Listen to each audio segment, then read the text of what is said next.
boxing fans, Don Omega here, coming at you. Just giving you a quick introductory message to this episode. Here we go into a barbershop, just doing the old barbershop routine, I guess. Cliche-ish, sure, it is. But just wanted to do it. It's a friend of my grandfather's who recently passed away. My grandfather, his name was Joe, and he was a good man. Had Parkinson's disease, just like Muhammad Ali, died at age 66, had a long struggle with Parkinson's. He got his from working in chemicals his whole life. Sad situation there. I really miss him. He was my granddad, much more of a father figure to me than my own father in a lot of ways, in pretty much every way. But I miss him. Just wanted to say that. I don't like getting too personal with the show and that kind of thing, but I did think it was appropriate for me to come and at least mention the show. He would have liked that I did this, and yeah, I just wanted to say that, throw that out there. Now, this that we're going to see, this man used to cut my grandfather's hair. He used to cut my hair. He's been cutting my hair probably the past 15 years or so, and really like the old man. He's older gentleman, about 75, 80. And check out the episode. Now, everything isn't going to be accurate. That's why I really came on here to explain. Some of the information in here won't be exactly accurate. The barber said he saw Joe Louis get knocked out in a couple seconds, and I think he was referring to the Matt Schmeling fight, which that's not exactly true. But I didn't want to correct him. He was a friend of my grandfather's, and I didn't want to be correcting someone that I respect like that on a show, even though he may not have been exactly right. It's okay, he doesn't really follow boxing that closely. And several years have passed, so of course he doesn't remember exactly, which is one good point I would like to make about people who say certain fighters were so great whenever there's no videotape on them. We're relying on someone's memory. And here's someone's memory of someone we have a record of, Joe Louis, and he doesn't get it exactly right. Not knocking him for that, not knocking people for misinformation when they're using memory, but that's just the truth of the matter.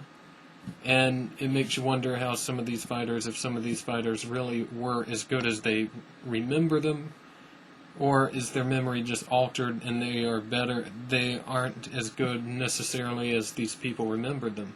We'll never know. No way to know. Just my opinion, throwing that out there. Enjoy this episode. Talk to you later. Don Omega, Boxing for Real, keeping it real. See you. We're going to put this on one of our shows that we do. Alright.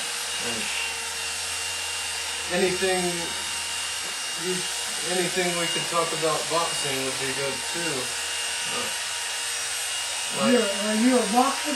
I'm not a boxer, but I am a big fan of boxing. That's what our show is. We talk about it every week. And have you ever watched much boxing? I used to watch it all the time when it was they had some good boxers. Back when they had it on national TV and everything? Yeah. I saw Joe Louis when he got knocked out. Yeah, that was an interesting fight. Lasted about 2 or 3 minutes. I just got shut down. Yeah, and then, did you see the rematch?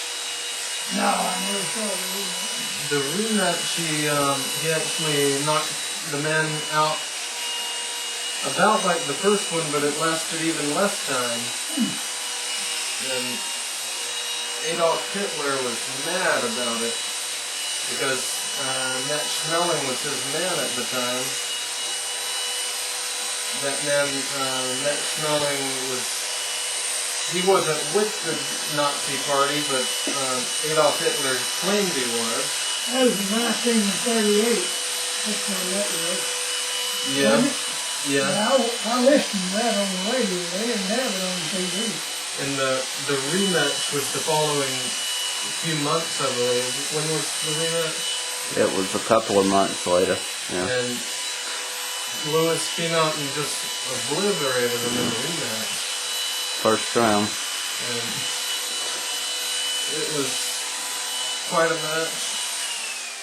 Did you ever see Sugar Ray Robinson? Yeah, I saw him a little bit too. He used to be pretty good. He was about as fast as they come. Oh, Tyson, I watched him a little bit. Tyson, he was a good sport. He was about as strong as they come, though. Oh, yeah. Mike Tyson. Yeah. He just had an exhibition bout recently. He's not fighting professionally anymore.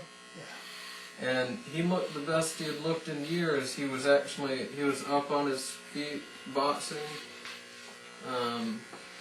looking slick, and kind of backing up and dodging punches. And it was about as good as he has looked in the last almost 10 years.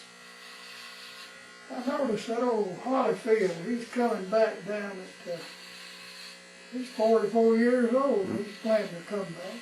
Yeah, Fighting tonight. He's fighting tonight. And Tonight? Yeah, his fight's tonight. We're going to go over and watch it. It's on pay-per-view. It really shouldn't be on pay-per-view. I don't think any of them should be on pay-per-view, but they know suckers like us will pay for it, so they put it on there. He's 44 years old and fighting a good opponent. He's fighting a man named, last name is Oquendo. He's Puerto Rican heavyweight. And he's actually a really good heavyweight, considering the heavyweights of today that aren't very good, but Holyfield has his work cut out for him. The other man's about 30 years old, somewhere in there.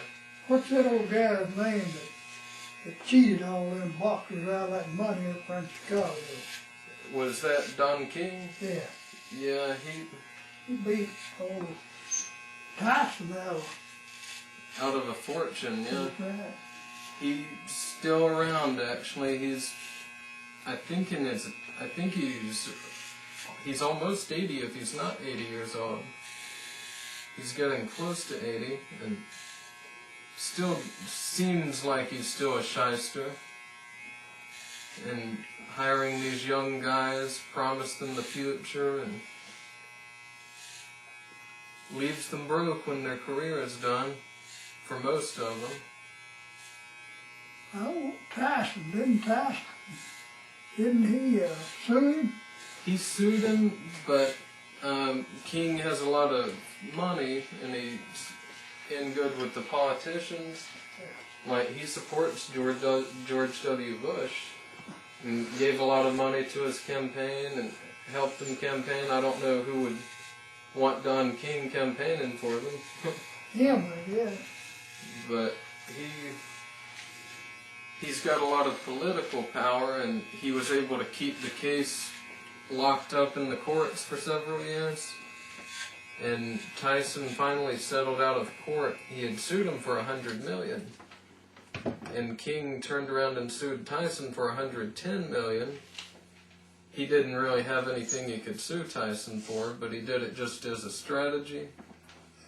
And Tyson ended up settling out of court for $14 million, which is still a lot of money.